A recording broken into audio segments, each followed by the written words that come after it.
South Indian tiffins చేయగల 2 years experience కలిగిన చెఫ్లు కావాలి. హోటల్ 1977. 600కు పైగా చిత్రాలలో నటించినటువంటి versatile actor another than Satyaprakash. Welcome. జై సాయిరామ్ సాయిరామ్ సాయిరామ్ సాయిరామ్. ప్రజెంట్ ఏంటంటే నెక్స్ట్ జనరేషన్ తన ఫ్యామిలీలో స్టార్ట్ అయింది. సన్ నటరాజ్. నమస్కారం సుమన్ టీవీ ప్రేక్షకులకి and everybody around the world. ఎందుకంటే digital platform, the largest digital platform viewership Suman టీవీకే ఉంది కాబట్టి not just India, all over the world అందరికి పెద్ద పెద్ద నమస్కారం. Good morning, good afternoon, good evening and good night. ఏ టైంలో మీరు చూస్తారు ఆ టైం ప్రకారంగా అనమాట. టైం జోన్స్ మారుతాయి కదా. ప్రభు గారు, thank you for having me on your show. It is my honour. ఇద్దరు బ్రదర్స్ లాగా ఉన్నారు. చెప్పకండి సార్, ఎయిర్పోర్ట్ లో ఎప్పుడు వెళ్ళినా ఇదే కావాలి సార్. అబ్బాయిలు చెప్తే పర్లే, అమ్మాయిలు చెప్తే నా ఇజ్జత్ పోతుంది. మీ బ్రదర్ అని అడుగుతున్నారా? ఎంతసేపు పోయినా మీరు ఓల్డర్ బ్రదరా నన్ను అడుగుతున్నారు. ఇంకేం చేయని చెప్పండి. అలా దాచేస్తున్నా, మెయింటైన్ చేస్తున్నా. బట్ ఓకే, మిగతా వాళ్ళు చెప్తారు అదే. కానీ నాకు చాలా కోరిక ఏంట్రా అంటే నన్ను నటరాజ్ ఫాదర్ అని చెప్పాలి. దానికోసం వెయిట్ చేస్తాను. సత్యప్రకాష్ కొడుకు నటరాజ్ కాదు, నటరాజ్ ఫాదర్. నటరాజ్ ఫాదర్ అని ఐడెంటిటీ రావాలి. ఐడెంటిటీ రావాలి కోరుకునేటువంటి ఒక minimum what I say wanting desire అది. Very good.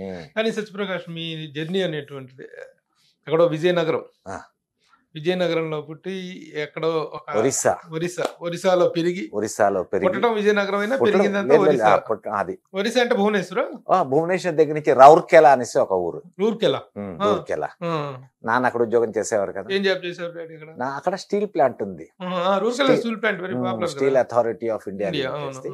సో నాన్న దాంట్లో ఉద్యోగం చేసేవారు. సో పెరిగిందంతా అక్కడ. సో చదువు పెరగడం అన్ని అక్కడే అనమాట. చదివాం అంతే, కానీ చదువు మీద ఎప్పుడు శ్రద్ధ లేదు. అదే ఇక్కడ కూడా ఫాలో అలా నటరాజ్ కూడా అంతేనా? చదువు మీద శ్రద్ధ లేకనే engineering school topper, physics topper, అన్ని టాపర్. కానీ పురుగని ఉంటుంటుంది చూడండి, యాక్టింగ్ పురుగని ఒకసారి కాటేస్తే అంతే ఫుల్ గా తీసేసుకుంటాం అనమాట. And Rourkela steel plant is the first steel plant to be established by Germans, Britishers కాదు. సో అదంతా ఉన్నదంతా జర్మన్ కాలనైజేషన్. సో తనకి చిన్నప్పుడు ఉన్న ఫ్రెండ్స్ ఇవంతా జర్మన్స్ కూడా ఉన్నారు బోల్డ్ మంది. అలాంటి ఇన్ఫ్లుయెన్స్ మనిషికి. అది మా నాన్న దగ్గర. నాన్న మంచి పొజిషన్ లో ఉండేవారు. అంటే ఫస్ట్ ఇండస్ట్రీలోకి స్టార్ట్ అయింది మా మొత్తం అంటే 10 తరాల నుంచి ఎవరికి తెలియదు. దీంట్లో స్టార్ట్ అయింది అసిస్టెంట్ డైరెక్టర్ గా. నేను డైరెక్షన్ డిపార్ట్మెంట్ వచ్చి డైరెక్షన్ చేయాలి అనేసి తపన. సో దానంతటికి రవిరాజ్ అప్పినశెట్టి గారే నాకు మీన్స్ ఎవ్రీథింగ్ ఫర్ మీ. 89 లో నేను అతని దగ్గరికి వచ్చేసాను అన్నమాట. 89 నుంచి 89, 90, 91, 92, 93, 94 దాకా అతనితోనే ఉండేవాడిని. తర్వాత 95 లో నాకు పోలీస్ స్టోరీ బ్రేక్ వచ్చింది. సో పోలీస్ స్టోరీ చేయడం అక్కడి నుంచి మరి గాంధీ గారు director. Police story thriller Manju,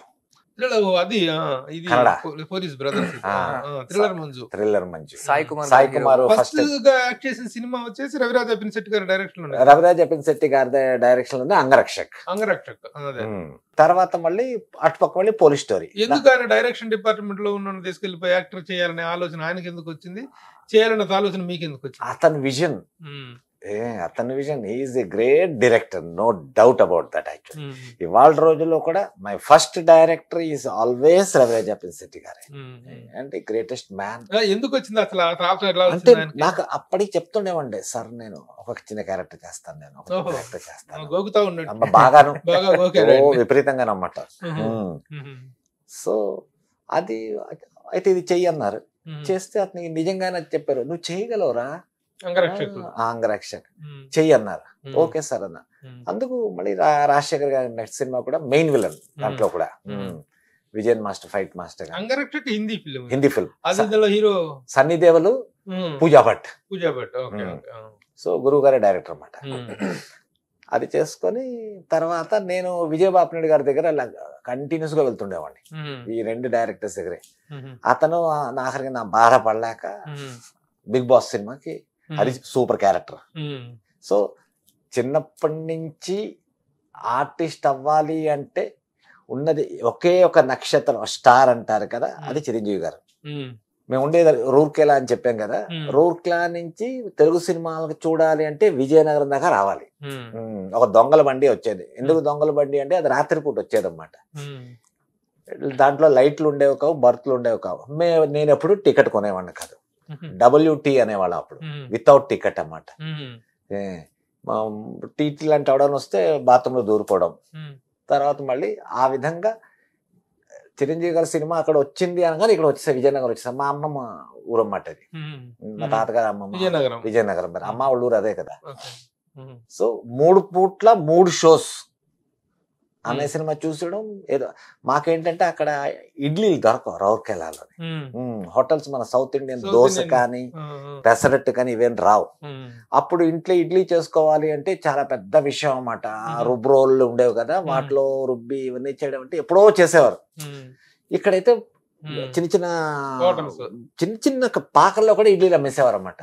so ఇక్కడ వచ్చి ఇడ్లీలు తిని పెసరట్లు తినేసి సోడా కొడుతుంది, కొడితే వచ్చేది గోళీ సోడా. ఆ సోడా తాగేసి ఇవన్నీ కూడా డబ్బులు సరిపోతే నాన్న జేబుల నుంచి తెలియకుండానే డబ్బులు మంచి పని చేసేవాళ్ళు. చాలా బాగా తెలివైన వెరీ గుడ్ బాయ్. అలాగా చిరంజీవి గారి సినిమాలు చూసాం. అంటే చిరంజీవి గారి సినిమాలు చూసి నేను అంటే నాకున్న పవర్ చెప్తాను. బయటకు వచ్చిన తర్వాత నేనే ఫీల్ అయిపోయాను అనమాట. ఆ నడక కానీ, ఆ స్టైల్ కానీ, ఆ లుక్స్ కానీ, అది అక్కడి నుంచి ఆరంభమైంది.